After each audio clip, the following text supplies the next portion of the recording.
नमस्कार, आप देख रहे हैं कृषि जागरण पावर्ड बाय स्टिल इंडिया। मैं हूं आपके साथ रूबी चक्रवर्ती। बढ़ेंगे आज की टॉप हेडलाइंस की ओर। पशुपालन और डेयरी विभाग ने विश्व पशु चिकित्सा दिवस का किया आयोजन।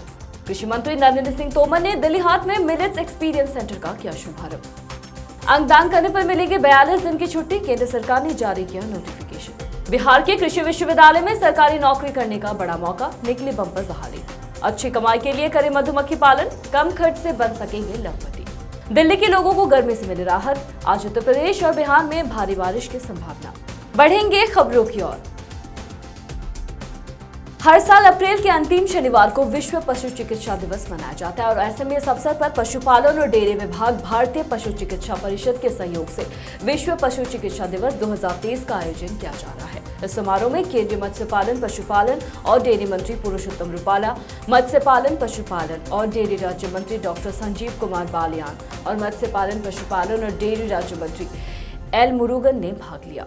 मेगा इवेंट में देश भर के पशु चिकित्सा पेशेवरों ने हिस्सा लिया। मुख्य कार्यक्रम में देश में पशु चिकित्सा शिक्षा और सेवाओं के साथ साथ वन हेल्थ में पशु चिकित्सकों की भूमिका जैसे विषयों पर सम्मेलन और पैनल पर चर्चा हुई।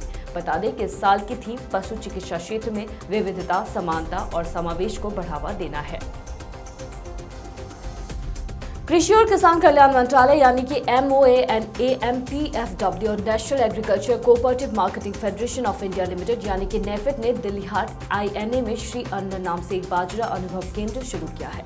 ये पहल international year of millet Shri अन्न 2023 और IYOM 2023 के तहत की गई है। वही अनुभव केंद्र का शुभारंभ मंत्री नरेंद्र सिंह तोमर ने किया है। साथ ही इस कार्यक्रम में नेफेड के प्रबंध निदेशक Rajveer Singh, secretary minister of agriculture and farmers welfare की Shri Manoj Ahuja, minister of state MoAFW के श्रीमती शोभा ठाकुर मौजूद रहे।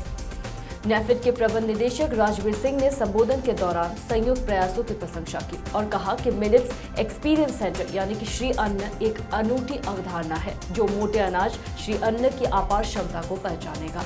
उन्होंने ये भी बताया कि बाजरा अनुभव केंद्र श्री अन्ना उपभोक्ताओं को बाजार श्री अन्ना और बाजरा श्री अन्ना आधारित उत्पादों की एक किस्म खरीदने के इन स्टोर खरीदारी के अनुभव का आनंद लेने में सक्षम करेगा, जो घरेलू स्टार्टअप द्वारा विकसित किए गए हैं। केंद्र सरकार ने सरकारी कर्मचारियों की छुट्टियों की संख्या बढ़ा दी है। यह फैसला सरकार ने अंगदान को प्रोत्साहित देने के लिए किया है। सरकार ने कुल अवकाश की संख्या 30 से बढ़ाकर 42 कर दी है। सरकार का कहना है कि इससे देश में अंगदान को बढ़ावा मिलेगा और साथ ही कर्मचारियों की सेहत पर भी अच्छा असर पड़ेगा।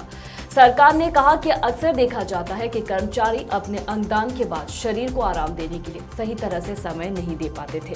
एक स्वस्थ शरीर के इंसान को अच्छे आराम की आवश्यकता होती है। ऐसे में हमारा यह निर्णय लाखों सरकारी कर्मचारियों को फायदा पहुंचाएगा। कार्मिक मंत्रालय ने आगे कहा कि अंगदाता के शरीर से अंग निकालने में बड़ी सर्जरी की आवश्यकता होती है और अंगदान के बाद उनके शरीर की रिकवरी के लिए काफी समय की आवश्यकता भी होती है। ऐसे में सरकार का यह निर्णय भारी संख्या में सरकारी कर्मचारियों को मदद करेगा। अब इस निर्णय के बाद कर्मचारियों को कुल मिलने वाली छुट्टियों की संख्या 42 दिन की हो जाएगी। बिहार में सरकारी नौकरी करने के इच्छुक लोगों के लिए खुशखबरी है। बिहार के भागलपुर जिले में स्थित कृषि विश्वविद्यालय सबोर द्वारा नौकरी के लिए नई भर्ती निकाली गई है। इन पदों पर भर्ती के संबंध में बिहार कृषि विभाग की आधिकारिक वेबसाइट द्वारा नोटिस जारी किया गया है। बिहार कृषि विश्वविद्यालय में निकली ये भर्ती कंप्यूटर ऑपरेटर, सहायक लेखपाल सहित कई अन्य पदों के लिए है। इस नौकरी प्रक्रिया के तहत कुल 147 पदों को भरा जाएगा। आवेदन करने की प्रारंभिक तारीख 28 अप्रैल यानी कि कल से है और साथ ही बता दें कि आवेदन करने की आखिरी तारीख 19 मई 2023 तक है। बिहार कृषि विश्वविद्यालय सबोर में निकली भर्ती के लिए आवेदन प्रक्रिया ऑनलाइन मोड में चल रही है। इसके लिए ऑनलाइन आवेदन नहीं हो रहा है। ऐसे में इच्छुक और योग्य उम्मीदवार अपने सभी डॉक्यूमेंट को सेल्फ अटैच करके आवेदन के साथ प्रभारी पदाधिकारी नियुक्ति शाखा बिहार कृषि विश्वविद्यालय सबोर 813210 पते पर भेज दें। ध्यान रहे कि आवेदन की आखिरी तारीख से पहले अपने आवेदन पत्र को निबंधित या फिर रजिस्टर्ड डाक द्वारा भेजना होगा।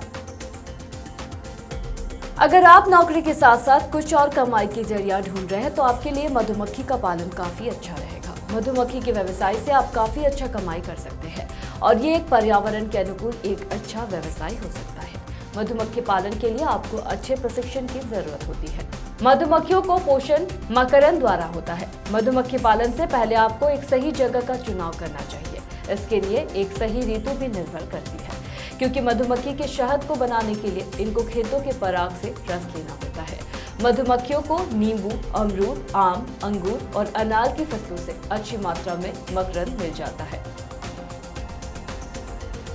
अप्रैल महीने की शुरुआत भीषण गर्मी के साथ हुई थी, लेकिन हर दिन मौसम का मिजाज बदलता जा रहा है। देश की राष्ट्रीय राजधानी दिल्ली में पूरे महीने लोगों ने कभी चिलचिलाती धूप तो कभी ठंडी हवाओं और बारिश का एहसास किया है। वहीं उत्तर भारत में कई जगहों पर जमकर बारिश हुई। मौसम विभाग के पूर्वानुमानों के मुताबिक वेस्टर्न डिस्टर्बेंस के चलते दिल्ली और उसके आसपास के इलाकों में अगले कुछ दिनों तक मौसम बदलता रहेगा। हवा और गरज के साथ इन इलाकों में छींटे पड़ सकते हैं। अगले हफ्ते तक मौसम का तापमान 35 डिग्री से नीचे रहेगा। वहीं पंजाब और उसके आसपास के इलाकों में आज चक्रवाती तूफान आने की भी संभावना है। वहीं मध्य प्रदेश के कुछ इलाकों में तेज हवा चलने के आसार है। इसके अलावा बिहार के कुछ इलाकों में भी चक्रवात का असर देखने को मिल सकता है। पटना और इसके आसपास के क्षेत्र में आज तेज हवा के साथ बारिश की संभावना जताई गई है। वहीं अगर उत्तर प्रदेश की बात करें तो इसके कुछ इलाकों में अगले 24 घंटों में भारी बारिश होने की संभावना है। इसके अलावा झारखंड, तमिलनाडु और केरल की कुछ जगहों पर भी तेज बारिश हो सकती है। वहीं सिक्किम, ओडिशा और रायलसीमा के इलाकों में बूंदाबांदी के आसार है। इसके अलावा विदर्भ के कुछ हिस्सों, कर्नाटक, मराठवाड़ा, उत्तराखंड और अंडमान निकोबार में भी अगले 24 घंटों में हल्की बारिश हो सकती है। मौसम विभाग ने अपने पूर्वानुमान में बताया है कि मई की शुरुआत में देश के कई इलाकों में लोगों को भीषण गर्मी का एहसास हो सकता है। फिलहाल कृषि जागरण में मेरे साथ इतना ही। खबरों का सिलसिला जारी रहेगा। अधिक जानकारी के लिए बने रहिए कृषि जागरण के साथ। धन्यवाद।